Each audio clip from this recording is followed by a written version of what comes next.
Bonjour à tous. Nous avons eu le plaisir d'être reçus par Charles Blé Goudé, ici dans cette école ISAN, l'école numérique, où il a eu l'occasion d'échanger justement avec les étudiants de cette école.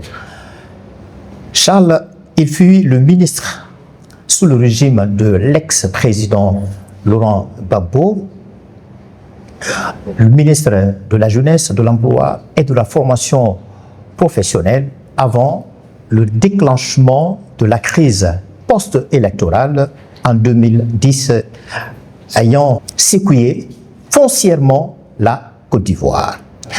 Donc avec lui, nous allons discuter sur son approche ou bien sa manœuvre politique pour revenir ou bien renaître sur la scène politique ivoirienne malgré sa condamnation qui l'empêche aujourd'hui de participer justement au scrutin, en particulier l'élection présidentielle en Côte d'Ivoire.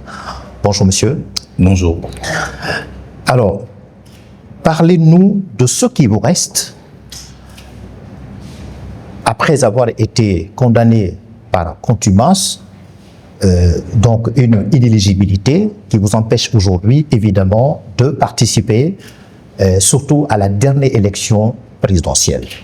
Mais il me reste ma dignité, il me reste ma conviction de ce que je n'ai pas à désespérer. Il me reste mon expérience aussi, c'est mon vécu. Ça, on ne partage jamais ça. On peut le partager avec les autres, mais c'est ce que j'ai. Je suis un produit de la patience. Sinon, je ne serais pas là devant vous aujourd'hui. À la Cour pénale internationale, quand on y va, on n'en sort jamais. Moi, j'en suis sorti. Tout le reste est possible. C'est ça qui me reste. Pour le reste, c'est la politique et c'est le jeu. Mais tout est dynamique, donc je n'ai jamais désespéré. Justement, Charles, quelle est la main invisible derrière qui vous empêche aujourd'hui d'être effectivement dans le jeu politique ivoirien? Moi, je n'ai pas à chercher la main invisible. Ce qui est important, c'est ce que moi-même je fais. Ce qui est important, c'est comment je me réinvente. Ce qui est important, c'est comment je rattrape tout ce temps qu'on dit perdu. Et pour moi, c'est du temps gagné. Et parce que ça m'a permis d'informer, ça m'a permis de voir le monde autrement et de me projeter. Voilà ce qui est important pour moi. Il y a ce que l'adversaire peut faire pour m'empêcher de faire la compétition. Et puis, comment moi je prends tout cela. Voilà. Et malgré toute cette manœuvre politique et la condamnation qui vous a été infligée, est-ce que vous êtes prêt à continuer ou bien lâcher prise, comme on l'a vu Lionel Jospin en 2002, après avoir été battu à l'élection présidentielle, il a décidé de se retirer définitivement de la vie politique française. Vous avez dit après avoir été battu. Quand on a été battu, ça veut dire qu'on a fait la compétition. Moi, je n'ai même pas encore fait la compétition. Dans mon pays, je ne suis ni électeur, ni éligible.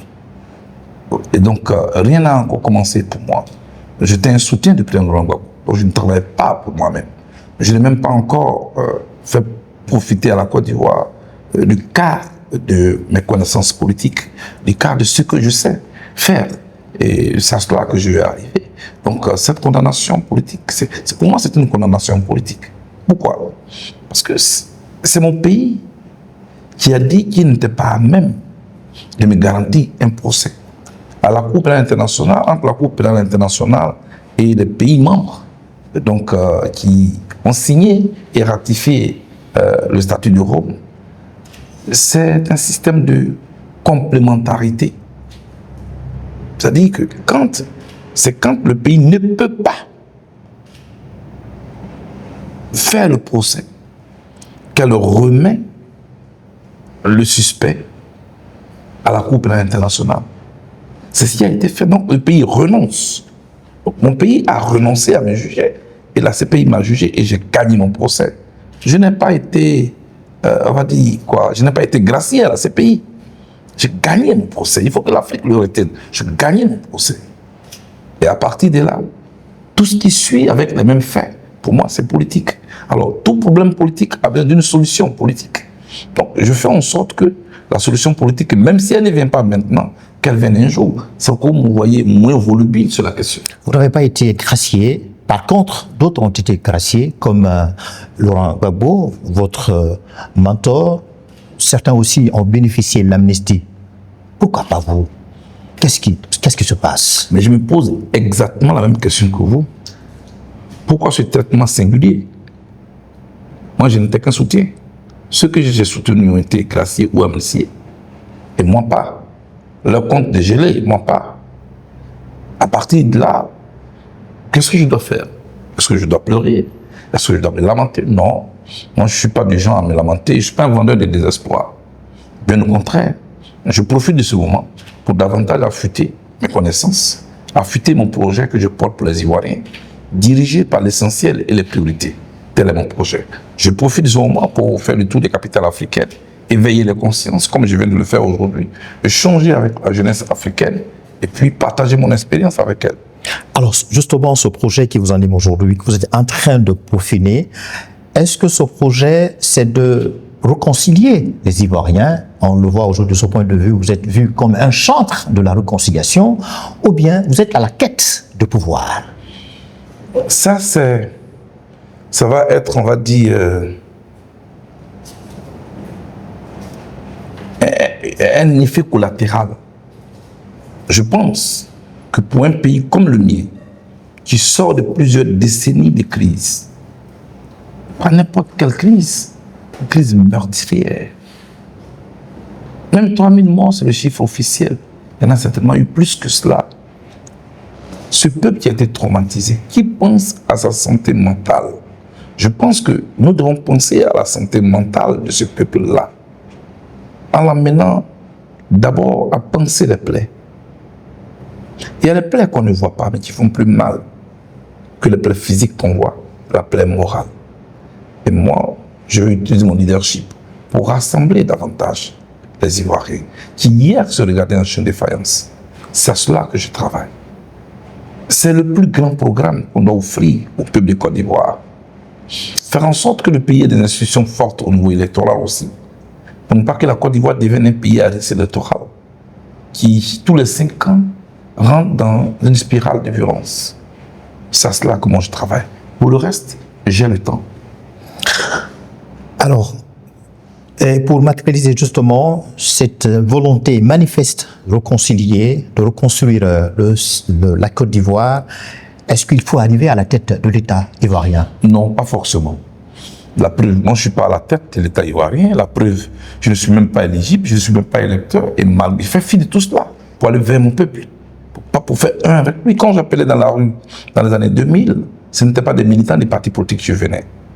C'était des Ivoiriens de tout genre qui arrivaient. Ceux-là, je leur suis redevable. Je dois aller vers eux, pleurer avec eux, essuyer leurs larmes, leur redonner confiance pour demain. Donc, on n'a pas besoin d'être aux affaires. On n'a pas besoin forcément d'être aux affaires. Mais pour pouvoir impacter réellement, être là où on prend les décisions, il faut être aux affaires. Ça viendra plus tard. Mais pour l'instant, eux, ils ont le temps de savoir qui se préoccupe réellement de leur santé mentale, qui se préoccupe réellement de leur plaie, ou alors qui est seulement porté par le pouvoir. Je pense qu'ils ont le temps de nous regarder, de nous évaluer, de nous comparer. Et puis le moment des choix arrivera un jour. Charles, on va terminer par ça. Le président Ouattara, après avoir été réélu pour une 4e fois, il a affirmé que le mandat présidentiel qui est en cours est générationnel. Est-ce que vous êtes dedans? Mais moi, je pense qu'on est à la fin d'un cycle. Ouais. Une génération a travaillé, et la génération du football, et il y a Henri Konambeti, aujourd'hui il y a le président Ouattara, le président Gbagbo. Ça, c'est la fin d'un cycle. Quand on a fini ça, notre génération, naturellement, va maintenant se présenter face aux Ivoiriens, chacun avec son projet, et puis les Ivoiriens vont choisir. Moi, je ne crois pas à l'héritage politique. En termes de, on vous remet l'héritage. Oui, vous pouvez avoir de l'héritage politique en termes de connaissances politiques de celui de qui vous avez été proche, mais je ne suis pas un héritier cueilleur. Comme le fleuve, je fais mon propre. S'il vous faisait appel aujourd'hui, vous accepteriez Alassane Ouattara? Vous savez qu'en politique, rien n'est à exclure. Voilà. On peut travailler dans le respect de nos diversités. Pour moi, on vit un monde de complémentarité aujourd'hui. Donc, je ne suis pas à cela pour le moment. Et je ne veux pas faire